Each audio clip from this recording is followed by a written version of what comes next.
Assalamualaikum warahmatullahi wabarakatuh.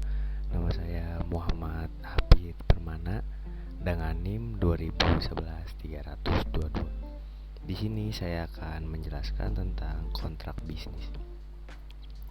Di salah satu UTS mata kuliah Hukum Bisnis, kontrak bisnis merupakan suatu perjanjian atau kesepakatan antara dua belah pihak atau lebih dalam melakukan transaksi yang dimana masing-masing mempunyai tujuan tersendiri.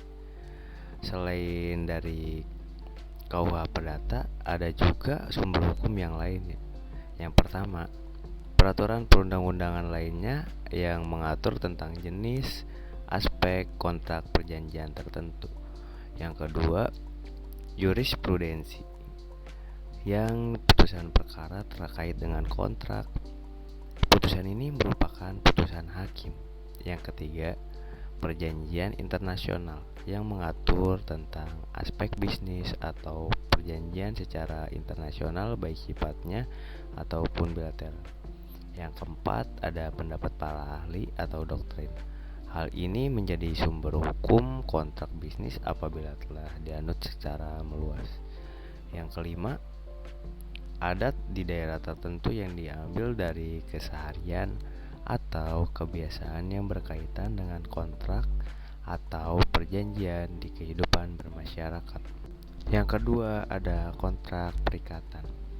Perikatan dalam kontrak muncul karena adanya undang-undang ataupun karena dibuat sebuah perjanjian.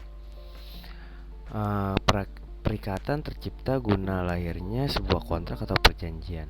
Adapun beberapa bentuk perikatan yang berdasarkan oleh undang-undang tetapi tidak berdasarkan atas kontrak, antara lain adalah: yang pertama, kewajiban tertentu diantaranya kehidupan bermasyarakat yang timbul karena adanya perikatan.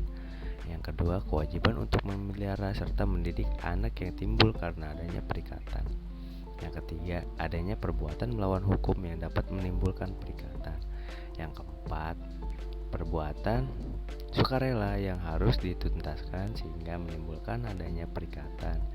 Yang kelima, pembayaran yang tak terhutang jika menimbulkan adanya perikatan. Kemudian yang keenam, serta perikatan wajar juga menimbulkan munculnya perikatan. Dapat dikatakan perikatan muncul karena adanya perjanjian atau kontrak dalam pasal 123 KUH Perdata, yaitu memberikan sesuatu untuk melakukan sesuatu dan tidak melakukan sesuatu. Kesimpulannya, perikatan muncul karena adanya peristiwa hukum yang berupa kontrak atau perjanjian. Yang ketiga, ada asas-asas kontrak. Dalam hukum bisnis, kontrak atau perjanjian mempunyai beberapa asas. Yang pertama, asas kontrak sebagai hukum mengatur. Asas ini bermaksud untuk mengatur peraturan-peraturan yang berlaku bagi subjek hukum. Sifat hukum dalam asas ini tidak mutlak dikarenakan adanya pihak yang mengatur, maka dari itu hukum yang berlaku dalam asas ini adalah hukum yang diatur oleh pihak tersebut. Yang kedua, asas kebebasan berkontrak. Asas ini bermaksud untuk mengatur asas yang mempunyai konsekuensi dalam berkontrak. Maksudnya, asas ini mengatur kebebasan dalam berkontrak entah mengenai apa yang dikontrakkan maupun bagaimana berkontrak tersebut. Tetapi asas ini diharuskan mentaati beberapa ketentuan hukum, yaitu harus memenuhi syarat sah kontrak, tidak membuat apa yang dilarang perundang-undangan, dan tidak bertentangan. Yang ketiga, asas panca sunt serenda. Asas ini dimaksudkan untuk mengatur kontrak yang dibuat sesuai dengan syarat yang sah dan mengikat pada pihak secara penuh sesuai dengan apa yang disepakati dalam kontrak tersebut. Yang keempat, asas konseksual. Asas ini dimaksudkan untuk mengatur apabila kontrak telah dibuat dan sudah mengikuti pihak berkaitan serta penuh sehingga kontraknya tersebut dalam asas ini sudah dikatakan sah.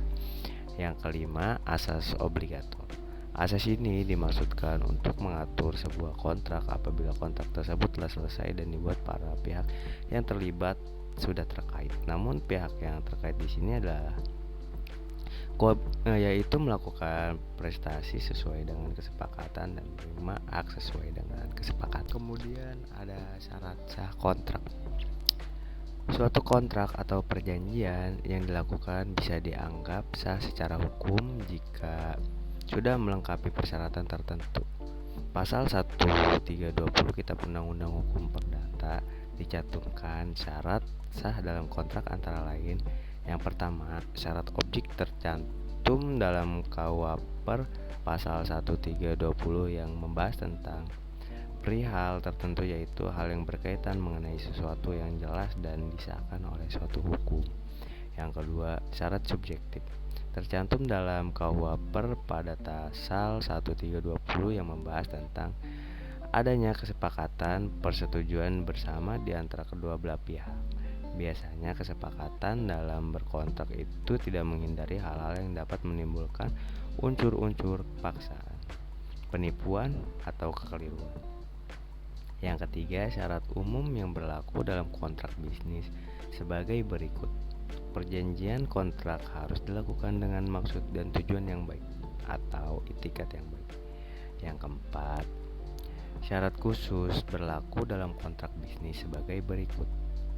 Syarat tertulis yang dibuat untuk kontrak-kontrak tertentu.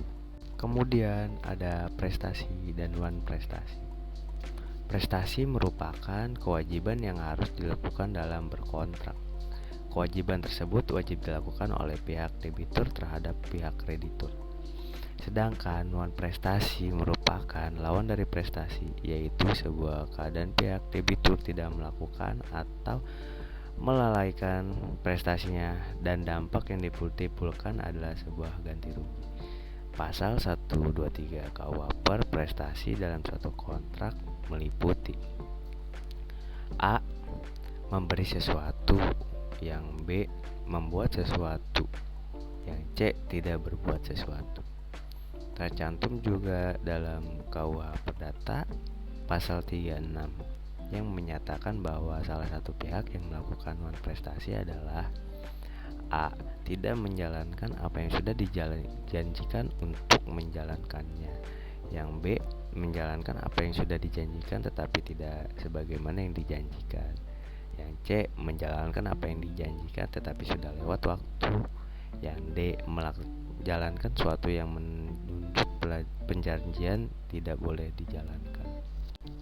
Kemudian ada force majeure, merupakan suatu keadaan atau situasi yang mendesak karena terjadinya sebuah peristiwa yang tidak terduga dan tidak dapat dipertanggungjawabkan seperti bencana alam, tsunami, gempa, dan lain-lain.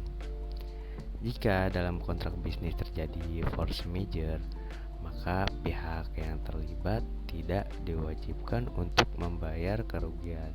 Hal ini tercantum dalam pasal 1244 dan 1245 KUH Perdata. Tidak ganti rugi biaya dan bunga jika terjadinya keadaan memaksa. Force majeure dibagi menjadi beberapa macam. Yang pertama sifat objektif, kemudian sifat yang subjektif, kemudian absolut, kemudian yang sifatnya relatif, kemudian yang sifatnya permanen, dan terakhir yang sifatnya temporer. Dan yang terakhir ada ganti rugi. Ganti rugi merupakan sebuah sanksi atau hukuman yang dikenakan kepada pihak yang melakukan non-prestasi sehingga berdampak. Ganti rugi tersebut dapat berupa biaya dan bunga.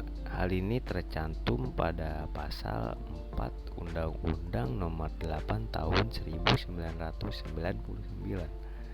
tentang perlindungan konsumen.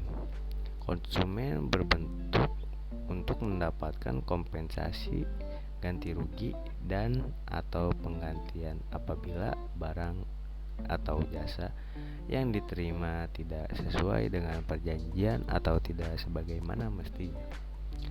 Tak hanya ganti rugi, biaya dan bunga, adapun beberapa bentuk ganti rugi yaitu ganti rugi dalam kontrak, ganti rugi resensi, ganti rugi kuantum, dan ganti rugi pelaksanaan kontrak. Sekian materi yang disampaikan oleh saya. Mungkin hanya sekian. Wassalamualaikum warahmatullahi wabarakatuh.